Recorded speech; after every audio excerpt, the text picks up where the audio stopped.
Assalamualaikum warahmatullahi wabarakatuh. Alhamdulillah, alhamdulillahi a'la alladzi khalaqa fassawwa walladzi qaddara fahada.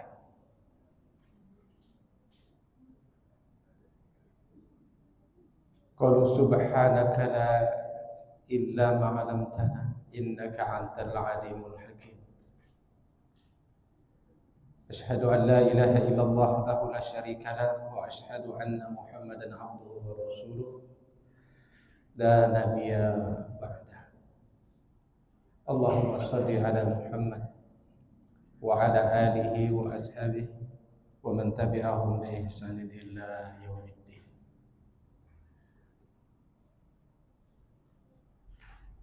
Puji syukur kehadirat Allah Subhanahu wa taala yang masih memberikan kita karunia nikmat sehat sehingga kita masih bisa taqarrub ilallah di sore hari ini.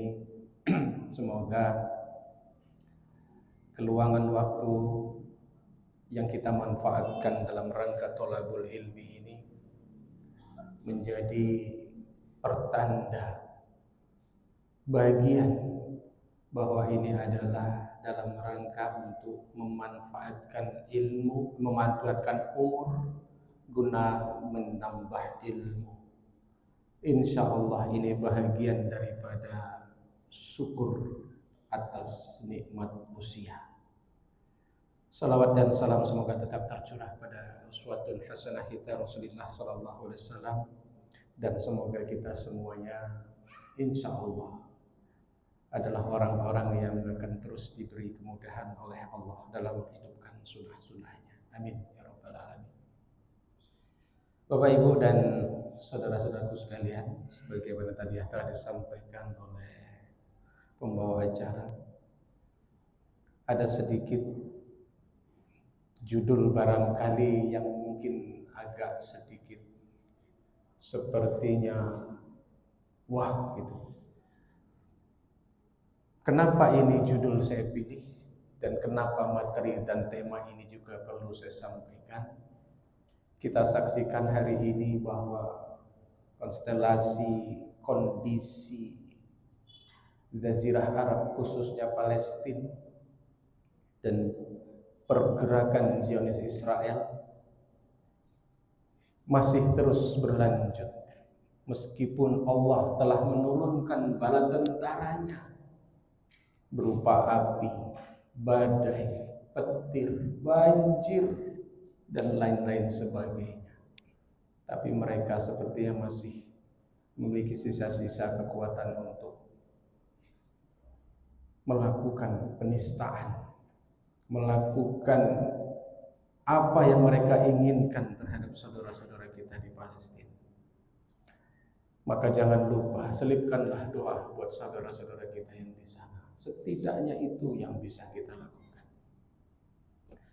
Memang ada menarik hadirin dikalian Allah untuk menyampaikan, dan saya telah membuat slide sebenarnya ini.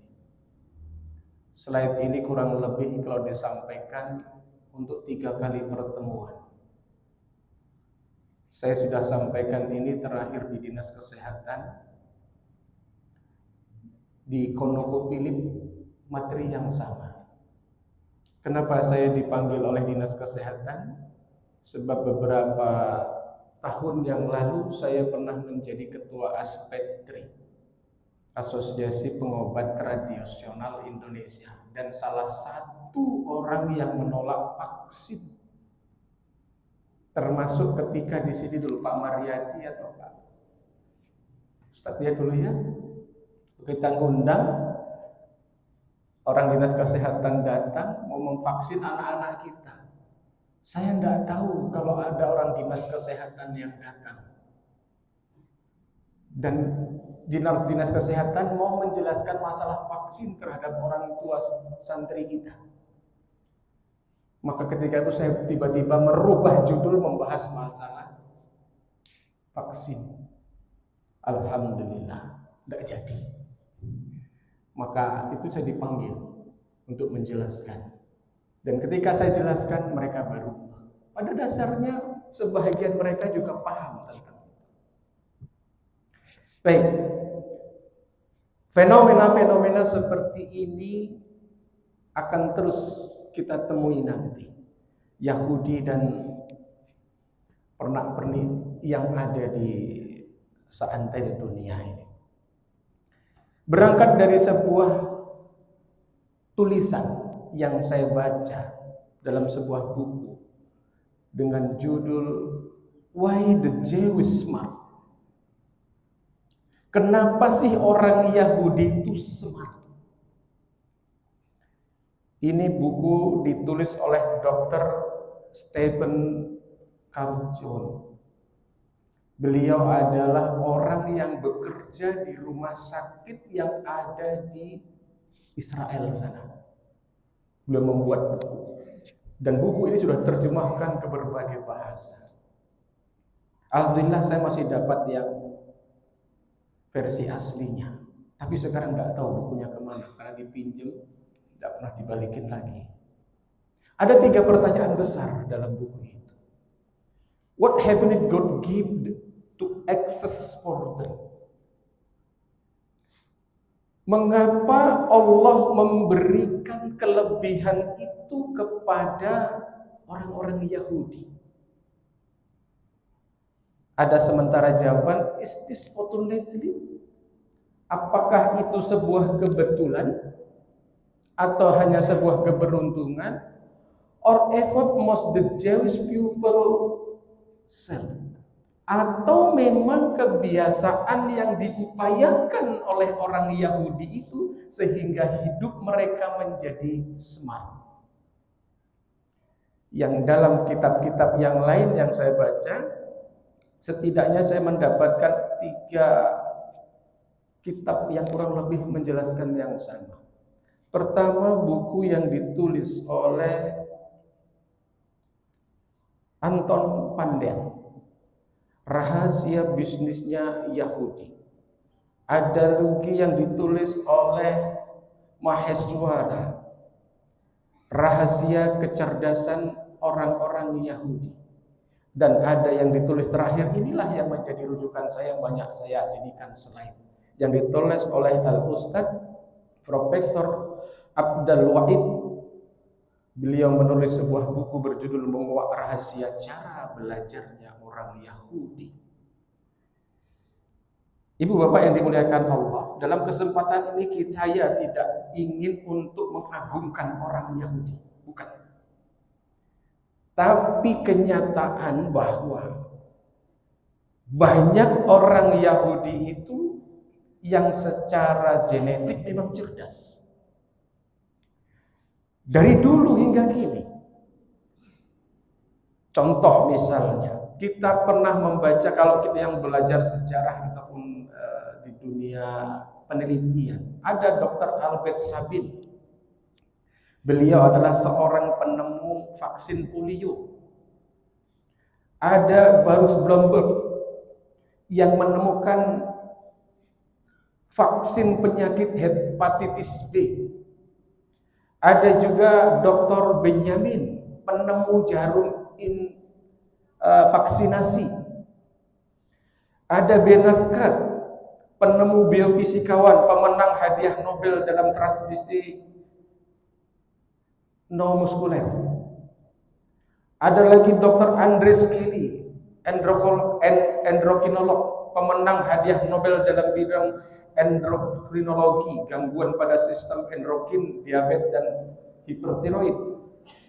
Ada Edward Teller, namanya Teller, penemu bom hidrogen. Ini semua Yahudi, Bapak Ibu. Ada lagi Profesor Eli Maxinov. Beliau tinggal di Rusia tapi asli keturunan Yahudi. Pemenang hadiah Nobel dalam bidang penyakit menular, fisiologi, dan sistem imunitas.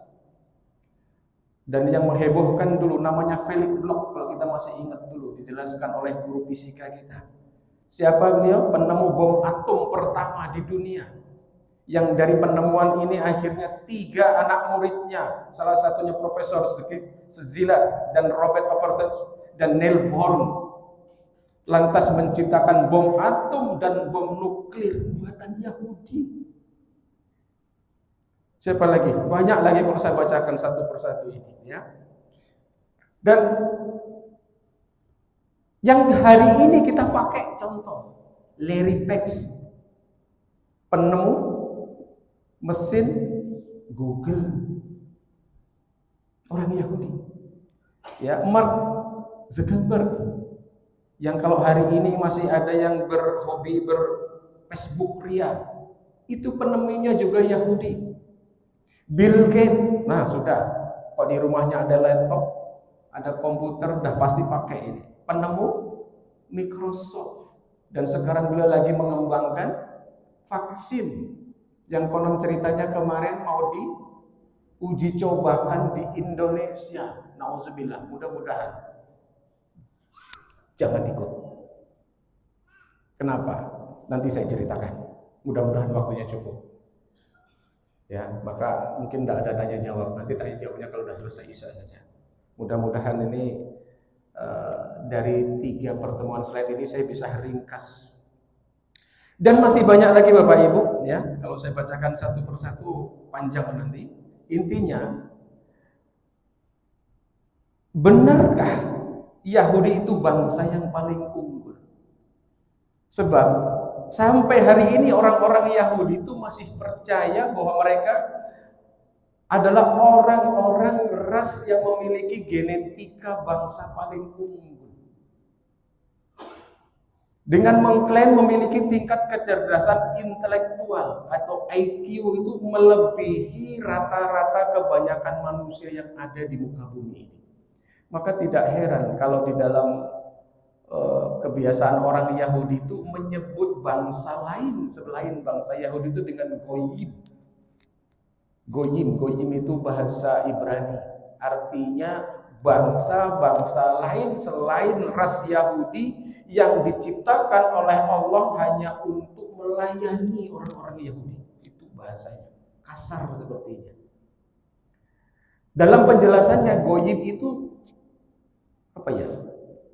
Perbedaannya Yahudi dengan goyim itu perbedaannya seperti antara manusia dengan binatang. Maka jangan heran kalau hari ini meskipun PBB dunia sudah mengutuk penyerangan itu, genocide yang ada di Palestina, mereka menganggap karena orang-orang di Palestina saudara-saudara kita tuh dianggap seperti binatang oleh mereka.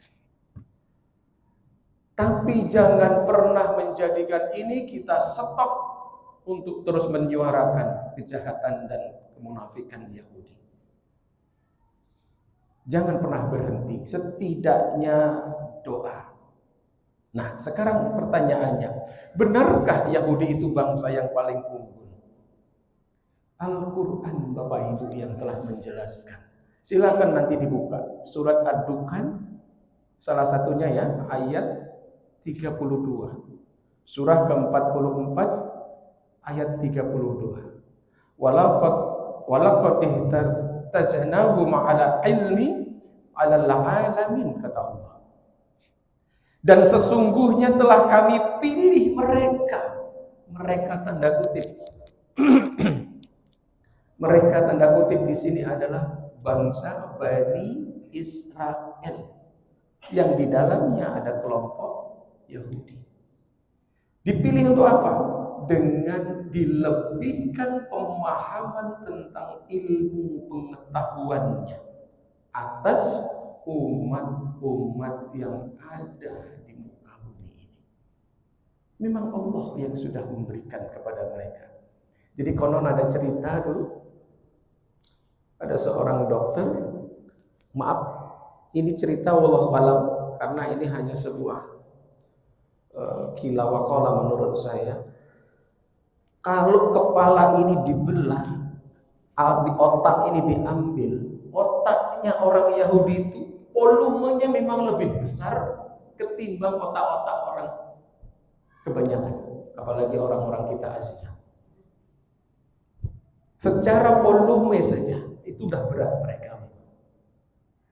Nah, tapi kecerdasan yang telah mereka miliki ini membuat mereka menjadi angkuh. Yang dalam banyak ayat dijelaskan saking angkuhnya mereka menjadi orang yang suka berbuat yang dalam bahasa Jepang saena udele dewi. Merasa orang lain tidak memiliki apa-apa selain mereka. Tapi ketika mereka melakukan kehidupan keseharian, ternyata memang apa yang telah mereka cipta itu Allah. Apa yang mereka telah buat, telah mereka gagas, telah mereka lakukan, ini banyak dipakai dan dimanfaatkan oleh manusia-manusia kebanyakan, termasuk kita hari ini. Baik, saya coba kupas, kita sejenak mengupas sedikit. Mengapa orang Yahudi itu cerdas? Mudah-mudahan ini bisa menjadi pembelajaran buat ibu-ibu. Yang pertama, hasil riset ini oleh Dr. Cohen tadi. Pertama, kebiasaan perempuan-perempuan Yahudi ketika saat sedang mengandung, mereka selalu mengerjakan soal matematika. Jadi, kalau ibu pengen ngikutin Yahudi yang anaknya katanya cerdas, ini hasil riset menunjukkan ibu-ibu yang ketika sedang mengandung dan dia mengerjakan pekerjaan yang mengasah otak, maka ini akan melahirkan semacam hormon, yang hormon itu akan menetes ke rahim atau kandungan yang akan membantu mencerdaskan anak. Satu, kebiasaannya. Yang kedua, kebiasaan perempuan-perempuan Yahudi ketika sedang mengandung, mereka biasanya suka bersenandung, nyanyi, katakan seperti itu. Karena apa? Bersenandung yang mereka lakukan ini bisa menyenangkan hati. Ingat, menyenangkan. Dari kondisi senang itu melahirkan hormon endorfin. Dan hormon ini bagus untuk janin. Maka kita umat Islam gantinya apa? Bukan nyanyian. Karena kita yang cari bukan cuma senang, tetapi tenang. Apa yang kita baca? Al-Quran. Jauh ternyata lesatannya, letupannya menjadi bukan cuma sekedar senang, tetapi tenang, dan kualitas endorfinnya jauh lebih banyak daripada hanya sekedar nyanyi. Yang ketiga, nah ini jadi perhatian ini buat bapak-bapak. Perempuan Yahudi ketika sedang mengandung, mereka selalu menjauhkan diri dari yang namanya asap rokok. Saya punya teman cerita apa? Jadi kalau ada orang Yahudi, perempuan sedang hamil jalan ke pasar, di sana kira-kira sekitar 20-30 meter ada orang yang merokok. Ketika sudah dekat, dia sudah melihat ada perempuan yang sedang perutnya membesar dan tidak mematikan rokoknya. Perempuan ini akan ngomong kepada orang itu, I am pregnant. Aku sedang hamil. Ketika itu sudah disampaikan dan rokoknya tidak dimatikan, perempuan itu boleh melapor ke polisi untuk menangkap laki-laki. Seperti itu perlindungan orang Yahudi. Beda di tempat kita. Istrinya hamil, suaminya merokok. Nah, kan? Itu. Riset tahun 2020, April 2020. Laki-laki Yahudi yang merokok tidak lebih dari 7,8 sekian persen. Tidak lebih dari 8%. 7, sekian persen. Indonesia surganya rokok. Padahal di kota itu sudah tertulis rokok itu menyebabkan kanker, gangguan janin, jantung, impotensi, dan terakhir gambar tengkorak, membunuhmu. Masih juga disedot. Mohon untuk yang masih hobi siwak setan untuk dipadamkan. Karena itu merusak generasi. Yahudi pabrik rokoknya di mana-mana di seluruh dunia ada, tapi yang merokok laki-laki yang tidak lebih dari 8%. Mereka cuma menikmati hasil. Masih banyak orang yang mau merokok. Dan yang terakhir, kebiasaan perempuan Yahudi ketika sedang hamil, mereka berusaha untuk menjaga asupan gizi dengan cara makan yang baik. Apa pola makan yang mereka lakukan? Boleh dicoba itu. 1, perbanyak ikan yang mengandung lemak omega 3. Salah satunya apa? Salmon, tuna. Wah, mahal Ustaz. Berarti ikan gabus. Ciri gampangnya apa? Ketika ibu potong ikan, buka, lihat dagingnya, ada serat benang-benang warna merah. Itu ikan bagus untuk kecerdasan otak. Ikan gabus, ikan tomat, ikan bujuk. Kalau yang laut, ikan tongkol, ikan kembung. Ikan kembung, ikan tongkol kualitasnya jauh lebih bagus daripada ikan salmon. Karena ikan salmon yang hari ini nyampe ke Indonesia itu sudah melalui proses pengiriman sekian waktu lama, tidak ada yang seger. Siapa yang menjamin dia seger? Ya, sudah banyak yang hilang itu. Yang kedua, selalu mengkonsumsi sayuran yang berwarna hijau dengan 4 kelopak daun. Ini nggak tahu ini dicatat ini sama Dr. Cohen ini. Ya, apa contohnya? Brokoli, kembang kol, pakcoy. Karena apa? Tanaman-tanaman ini, sayuran ini mengandung vitamin C dosis tinggi dan karotenoid tinggi. Bagus untuk kecerdasan otak. Terus buah-buahan yang mereka makan yang juga berlemak tinggi. Apa? Alpukat, minyak zaitun, buah minyak canola, ya, kacang-kacangan, kacang merah, kacang hijau, semua kacang-kacangan. Kecuali kacang-kacangan yang ada di kebun sawit, jangan dimakan. Ya, apalagi coklat, boleh. Ibu hamil kasih coklat biar senang terus, jangan dibuat sedih. Ketika seorang wanita hamil dia senang berbahagia, terus tubuhnya akan memproduksi hormon endorfin, hormon kesenangan yang itu akan menyenangkan, menenteramkan janin yang ada di kandungannya. Tapi ketika dia dibikin stres, sedih, panik, marah, sebel, jengkel, dongkol, dan sahabat-sahabat yang lainnya, yang lahir adalah kortisol. Yang ini akan meracuni janin. Yang pada akhirnya janin ketika lahir, na'udzubillah, bawaannya sedih, males, ngelemper kata orang Jawa, ya. Terus selanjutnya mereka selalu menggunakan umbi-umbian seperti kurkumin, temulawak, apalagi kunyit untuk jamu-jamu tradisional yang mereka lakukan, ya. Oatmeal, pegagan. Kita di sini pegagan, surganya pegagan di Indonesia. Tapi orang Yahudi ngimpor malah pegagan. Tapi itu yang mereka lakukan. Spirulina, tahu pendukung spirulina, ganggang laut hijau. Minum itu. Insya Allah nanti kecerdasan anak-anak atau cucu-cucu akan menjadi generasi yang lebih baik. Dan terakhir, nah ini yang harus saya sampaikan. Apa yang dikonsumsi dan mengapa mereka menjadi cerdas? Kurma dan susu kambing.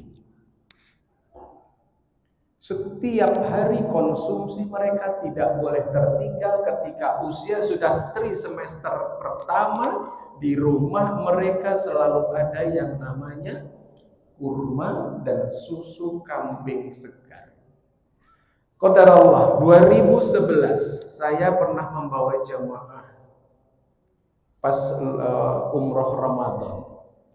Saya diskusi 17 hari di sana. Saya diskusi dengan salah seorang mutawib yang baru saja pulang dari Aqsa.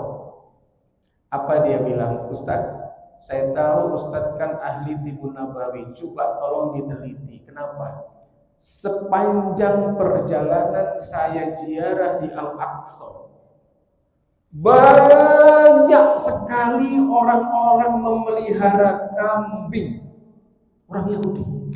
Mereka melihara kambing bukan lagi berjalan kaki, tapi pakai mobil, pakai motor mini.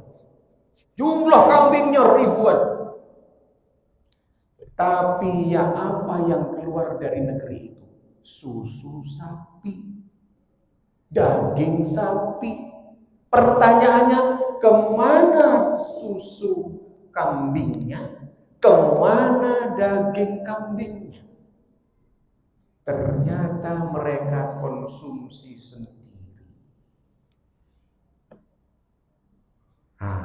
Ini Bapak, Ibu, hari ini anak-anak kita lebih banyak kita cekokin dengan susu sapi. Susu sapi. Sapi bunyinya seperti apa? Nak ngaji nak, jawabnya apa? Belajar sana nak, jawabnya apa? Itu itulah. Maka kasih susu kambing. Maaf, ini cuma guyon, tapi ini kayak sepertinya ada korelasi.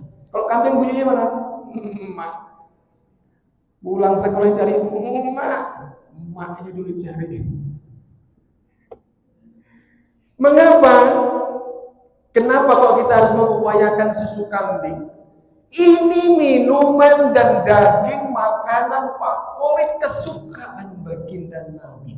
Orang Yahudi tercerdas. Mereka menolak nubuah kenabian Rasulullah, tetapi mereka meyakini apa yang keluar dari lisan baginda Nabi sesuatu yang hak dan benar, yang itu mereka amalkan.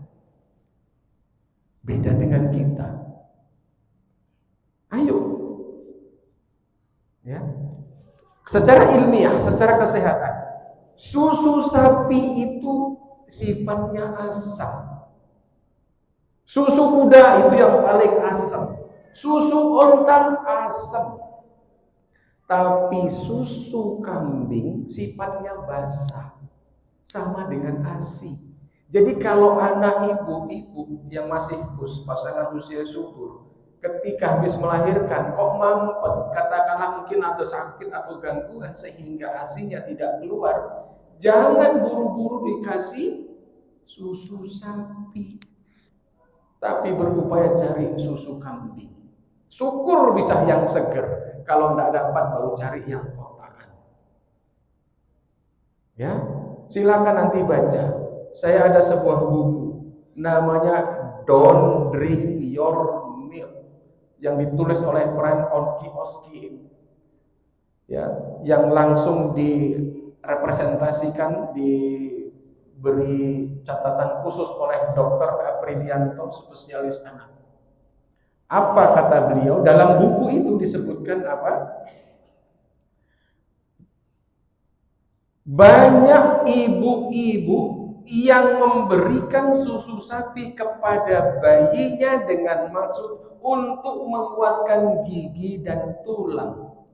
Padahal ini adalah ironis. Sesungguhnya susu sapi justru malah membuat rapuhnya gigi dan tidak mengerasnya tulang. Dulu ada istilah susu kolostrum. Masih ingat apa susu kolostrum? Susu yang pertama kali dikeluarkan oleh sapi. Hati-hati, ini kadang-kadang palsu semua. Ini gara-gara ijazah palsu terus semua banyak yang palsu. Maaf, astagfirullah. Ya.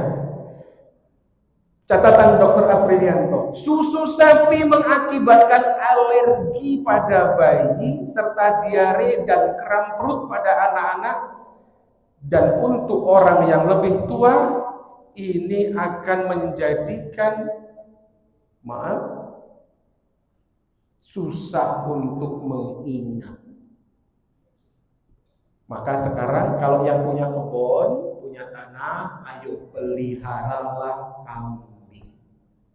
Ingat, semua nabi yang diutus oleh Allah Subhanahu wa taala ke muka bumi ini, kalau tidak pedagang kambing, peternak kambing, penggembala kambing. Silakan dilihat. Baca sirah nabawiyah. Nabi Ibrahim konon jumlah anjing yang menjaganya saja sampai ribuan ekor. Anjing yang menjaga saja ribuan, terus kambingnya berapa ribu? Nabi Ibrahim. Rasulullah sejak kecil sudah mengembala kambing. Kambing itu makhluk yang unik. Ini sebentar lagi kita mau korban. Mudah-mudahan di sini nanti banyak kambing. Berebut pasti nanti daging ini. Kalau sudah saya jelaskan seperti ini. Ya. Rasulullah itu sangat suka dengan daging kambing. Karena daging itu daging terlezat. Maka kalau kita mau menghidupkan sunnah Nabi, insya Allah selain kekuatan fisiknya, kecerdasan otak, insya Allah akan kita dapatkan. Kambing itu unik. Setiap 40 ekor, dia akan membentuk kelompok sendiri. Mengapa? Pertanyaannya, mengapa kok Allah jadikan setiap para nabi itu menjadi penggembala kambing, pemelihara kambing, atau peternak kambing, atau penjual kambing? Rata-rata penggembala. Ya, Nabi Isa menggembalakan kambing. Kenapa? Kambing itu sifatnya setiap 40 ekor memisah jemaah. Jadi untuk menyatukan itu repot. Bayangkan. Ini kalau sekarang ini, maka dulu saya pernah ngomong, itu anak siapa ya? Saya pernah lewat perjalanan, dia bawa giring kambing itu banyak. Tandain Pak RT, saya bilang. Saya berkunjung pada suatu. Tandain Pak RT, itu anak besok jadikan pemimpin. Kenapa? Naluri saya mengatakan, sebagaimana sirah nabawiyah, orang yang bisa mengendalikan kambing lebih dari 40 ekor, insya Allah dia akan mudah untuk mengendalikan manusia yang insya Allah lebih parah daripada kambing. Itu loh. Kembalinya ke situ. Nah, ayo peliharalah kambing. Ya, masih ada waktu? Masih ya. Nah, sekarang lanjutannya. Kenapa saya tidak merekomendasikan susu sapi? Bapak Ibu yang dimuliakan Allah, riset yang saya lakukan karena desakan dari sahabat yang seorang mutawib yang ada di Madinah itu mengharuskan saya untuk meneliti sendiri. Meneliti mulai dari perpustakaan sampai kepada kepeternakan. Ternyata maaf Bapak Ibu, susu sapi yang beredar hari ini di pasaran rata-rata mengandung hormon BST. Apa itu BST? Pasti bingung. Apa itu BST? BST itu adalah sejenis hormon, ya, kalau singkatannya bovine somatotrophine. Jadi gini Bapak Ibu, contoh ya, sekarang yang terbesar itu di Australia, di New Zealand, ya, di mana? Di Surabaya, sebagian di belah atas itu ada beberapa PT Unilever punya ternakan sapi sendiri, dan sapinya selalu disuntik dengan BST. Kenapa? Yang namanya makhluk hidup, yang namanya betina, tidak akan mengeluarkan susu putingnya itu kecuali dalam perutnya ada janin. Paham? Seorang perempuan juga sama, meskipun besar, payudaranya tidak akan mengeluarkan susu sebelum di dalam perutnya ada janin. Karena apa? Itu hak yang Allah berikan untuk anak yang akan dikandungnya. Tetapi ketika sapi disuntik dengan hormon BST, dia langsung metatesis, membesar dan keluar air susunya. Meskipun FDA, Food Drug Administration Amerika, telah meneliti bolehnya susu yang diproduksi oleh pabrik-pabrik yang dengan menggunakan hormon BST untuk beredar. Tapi kenyataannya apa? Amerika, Inggris, Perancis melarang semua susu yang diproduksi dari peternakan yang diinjeksi dengan BST. Sasarannya kemana? Asia Timur, Asia Tenggara, Asia Tengah. Kita. Efeknya apa? Sifat BST itu akan turun kepada siapa yang meminumnya. Salah satunya apa? Semakin membesar gangguan kanker. Kenapa? Dalam grafik dunia kesehatan, kanker payudara Indonesia meningkat terus luar biasa. Lacak-lacak punya lacak, ternyata dulu waktu kecil sering dikasih susu formula yang mengandung BST. Maka kalau kau aman, siapkan dari hari ini, pelihara sapi sendiri, atau saya sarankan sih kambing saja. Kalau sapi agak repot, terlalu besar. Kambing yang gampang. Selain menghidupkan sunnah, kualitasnya jauh lebih baik. Susu sapi itu memang baik. Untuk siapa? Untuk siapa? Untuk anak sapi, bukan untuk anak kita. Alhamdulillah saya punya cucu 2, mudah-mudahan tidak dikasih. Alhamdulillah. Selalu berupaya, Bi tolong Bi, di mana ya beli susu kambing lagi sana? Kemat Beken. Dia aja kadang-kadang suka merah sendiri ya, yang dulu dikasang. Silakan, mudah-mudahan Muhammadiyah ada yang punya dana modal, kita pelihara sama-sama secara keumatan. Mudah-mudahan ini bisa menjadi pemicu, dan insya Allah saya siap untuk menjadi mengendorse ya, kira-kira begitu ya, mudah-mudahan nanti. Karena saya pernah dulu di pesantren Hidayatullah dulu yang di Bogor, kalau tidak salah sampai hari ini sudah lebih dari 1000 ekor. Tuh. Ya, susu sapinya, susu hasil jumlahnya saya nggak tahu lagi.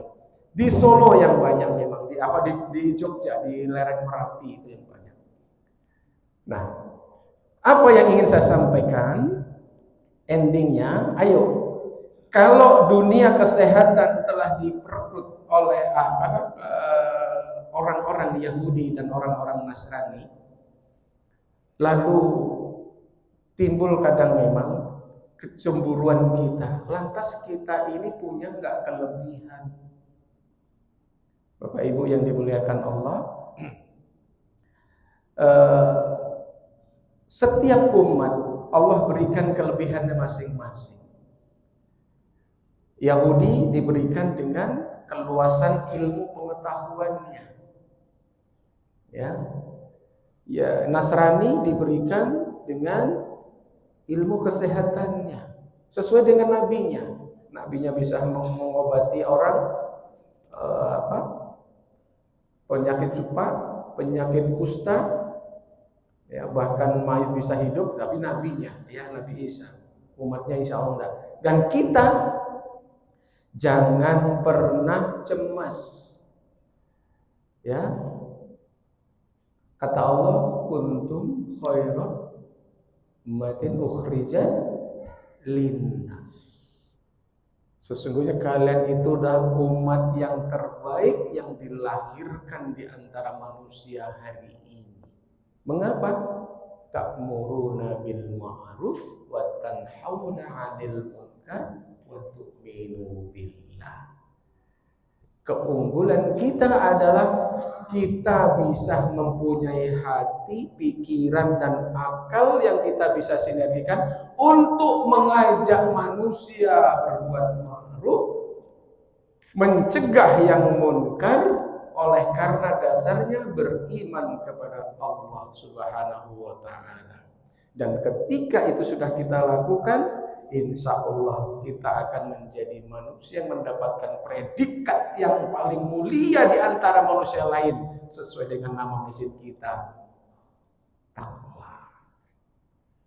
Nah, jadi jangan, meskipun IQ kita agak jongkok dikit tidak masalah, yang penting beriman.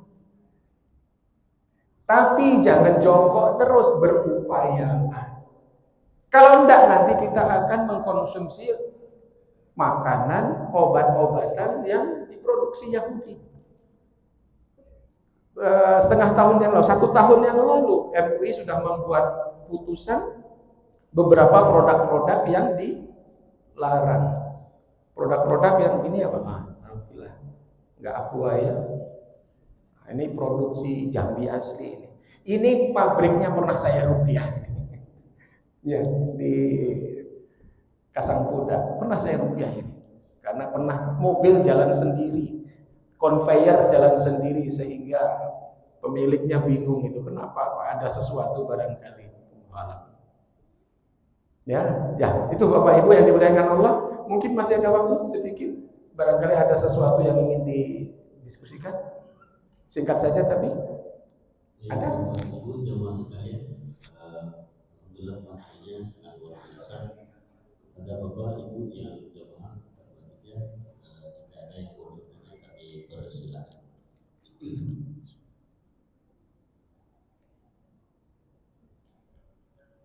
Ada Bapak Ibu yang mau bertanya, silakan. Nampaknya tidak ada. Baik. Waktu kita ada 2 menit lagi. Baik, 2 menit. Closing. Intinya Bapak Ibu yang dimuliakan Allah. Oke. Ya. Vaksin? Ya. Ini vaksin TBC Bapak ya, yang mau diuji cobakan itu ya.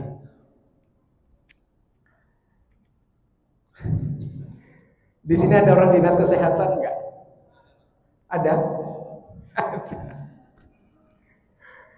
Udah deh, saya sarankan orang Muhammadiyah nggak usah ikut-ikutan vaksin. Biarlah programnya. Bukan kita tidak mendukung pemerintah, tapi saya merasa berdosa besar ketika paham tentang apa itu vaksin, saya tidak menyampaikan. Makanya saya bilang slide yang saya buat ini untuk 3 kali pertemuan Bapak Ibu. Ada hal-hal yang ingin saya jelaskan, karena saya belajar langsung dengan salah satu orang yang pernah belajar di Yahudi sana, Profesor Soekardi. Dalam ilmu, dalam dunia kampus mengenalnya sebagai Profesor Soekardi. Dalam kami santri mengenalnya dengan Profesor Ainul Fatah, penemu,